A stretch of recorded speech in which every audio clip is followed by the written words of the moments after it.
ಇನ್ನು ಈ ಕೇಸ್ ಭಾಳ ಸೀರಿಯಸ್ ಆಗಿದೆ. ಇದನ್ನು ಹಾಗೆ ಬಿಡಬಾರ್ದು. ಕೇರಳದ ನಂಟು ಕೂಡ ಇದರಲ್ಲಿ ಕಾಣ್ತಾ ಇದೆ. NIAಗೆ ಇದರ ತನಿಖೆಯನ್ನು ವಹಿಸಬೇಕು ಅಂತಾರೆ ಶೋಭಾ ಕರಂದ್ಲಾಜೆ. ನಾನು ಬಹಳ ಮೊದಲೇ ಒತ್ತಾಯ ಮಾಡಿದ್ದೀನಿ.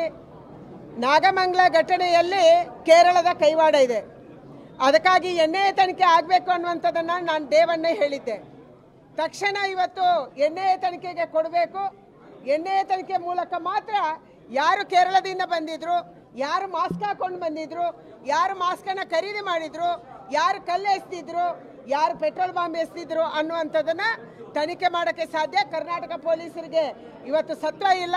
ಯಾಕೆಂದರೆ ಅವರ ಕೈಯನ್ನು ಕಟ್ಟಿ ಹಾಕಿದೆ ನಮ್ಮ ರಾಜ್ಯ ಸರ್ಕಾರ.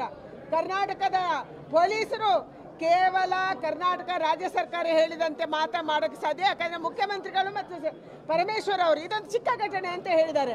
ಅವರಿಂದ ನಾವು ನ್ಯಾಯ ನಿರೀಕ್ಷಕ್ಕೆ ಸಾಧ್ಯ ಇಲ್ಲ. ಅದಕ್ಕಾಗಿ NIA ತನಿಖೆ ಆದಾಗ ಮಾತ್ರ ಯಾರು ಕೇರಳದಿಂದ ಬಂದಿದ್ದಾರೆ, ಯಾರು ಈ ಘಟನೆಗೆ ಕುಮ್ಮಕ್ಕು ಕೊಟ್ಟಿದ್ದಾರೆ ಮತ್ತು ಅಂಗಡಿಗಳನ್ನು ಸುಟ್ಟಿದ್ದಾರೆ ಅನ್ನುವಂಥ ಸತ್ಯ ಹೊರಬರಕ್ಕೆ ಸಾಧ್ಯ ಇದೆ.